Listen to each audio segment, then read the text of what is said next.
पत्नी ने न जाने क्या किया था कि पति ने उसे एक के बाद एक कहीं थप्पड़ जड़ दिए। हमेशा हर सिचुएशन को शांति से हैंडल करने वाली पत्नी भी इस बार इतनी अशांत हो उठी कि उसने अपनी चप्पलें निकालकर पति की ओर दे फेंकी। चप्पल पति के बालों को छूते हुए निकल गई। ये किस्सा यहीं पर ख़त्म हो सकता था, मगर पति ने इसे अपनी मर्दांगनी का विषय बना लिया और बात बद से बेहतर होती चली गई। रिश्तेदारों ने भी आग में घी का काम किया। किसी ने कहा, जो औरत अपने पति को चप्पल से मार सकती है वो ना ही तो वफादार हो सकती है और ना ही पतिव्रता। ऐसी औरत परिवार ही नहीं पूरे समाज पर कलंक की तरह होती है। बीवी के पक्ष वाले कहाँ पीछे रहने वाले थे। किसी ने कहा कि 21वीं सदी में भी जो स्त्री के साथ मारपीट करते हैं उन्हें तो जेल भेज देना चाहिए। तो कोई कहता, जरूर उसको कोई और पसंद आ गई होगी, इसीलिए अब पत्नी से मारपीट करने लगा है। बात कोर्ट तक पहुंच गई। दोनों पक्षों ने एक दूसरे के खिलाफ केस फाइल कर दिया। पति ने चरित्रहीन होने का तो पत्नी ने दहेज और शारीरिक उत्पीड़न का आरोप लगाया। 2 वर्षों से अधिक समय के लिए केस चल रहा था। इन 2 वर्षों के दौरान दोनों पति पत्नी अलग अलग रहे थे। इन 2 वर्षों के दौरान दोनों पक्षों के समर्थकों की संख्या कम हो गई थी। पहले जहां दोनों पक्षों में समर्थकों का समूह होता था, अब गिने चुने लोग रह गए थे। पति और पत्नी दोनों ही आर्थिक स्थिति भी इस समय के दौरान नीचे गिर चुकी थी, जिन्हें वो अपना शुभचिंतक समझ रहे थे। पैसों की बात आते ही उन्होंने भी अपना पल्ला झाड़ लिया था। अगर कोई देने को राजी भी हुआ तो मोटे ब्याज की शर्त पर।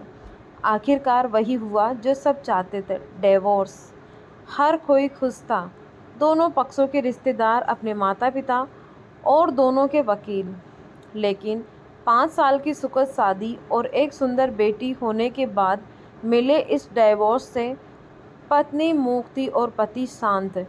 शायद ये एक इत्तेफाक ही था कि इस खुशी को मनाने के लिए दोनों पक्ष के लोग एक ही चाय की टपरी पर बैठे, आमने सामने। इत्तेफाक इसीलिए क्योंकि ज़्यादातर लोग जो एक दूसरे के विरोध पक्ष को सपोर्ट कर रहे थे वो एक दूसरे को अच्छे से जानते भी नहीं थे। पति पत्नी भी इस सभी से दूर एक दूसरे के सामने मेज पर बैठे। पत्नी ने पति से कहा, अब तो खुश होंगे ना, तुम्हारे मन की जो हुई है, मुबारक हो। तुम भी तो आज जीत गई हो। मुझसे तलाक तो तुम्हें मिल ही गया है।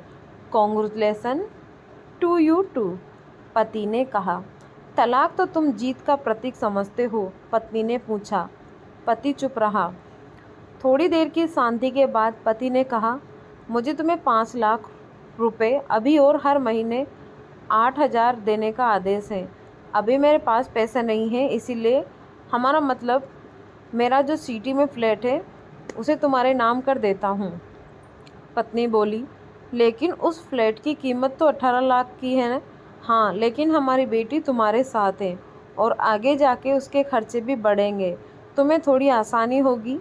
पति ने कहा, नहीं नहीं, मुझे सिर्फ 5 लाख ही देना और तुम हर महीने 8,000 तो देने ही वाले हो, मैं मैनेज कर लूँगी। अगर 5 लाख नहीं है तब भी कोई बात नहीं है, पत्नी बोली। दोनों फिर से शांत हो गई। पति सोचने लगा, कितनी भोली और समझदार है ये औरत, जो कुछ समय पहले तक मेरी पत्नी थी और अब अनजान। ये वही है जो कम से कम खर्चे में घर चलाती और पैसे बचाकर मेरे जन्मदिन और बर्थडे पर हमेशा मेरे लिए नए कपड़े खरीद लाती।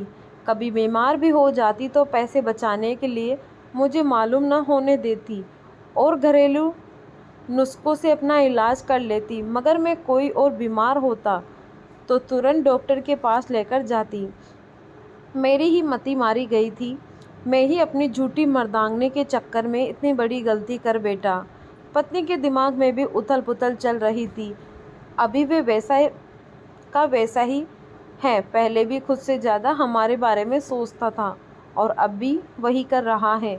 ये वही आदमी है जो मुझे एक्सीडेंट से बचाने के लिए खुद मोटरसाइकिल के आगे कूद पड़ा था और अपनी उंगली तुड़वा बैठा था।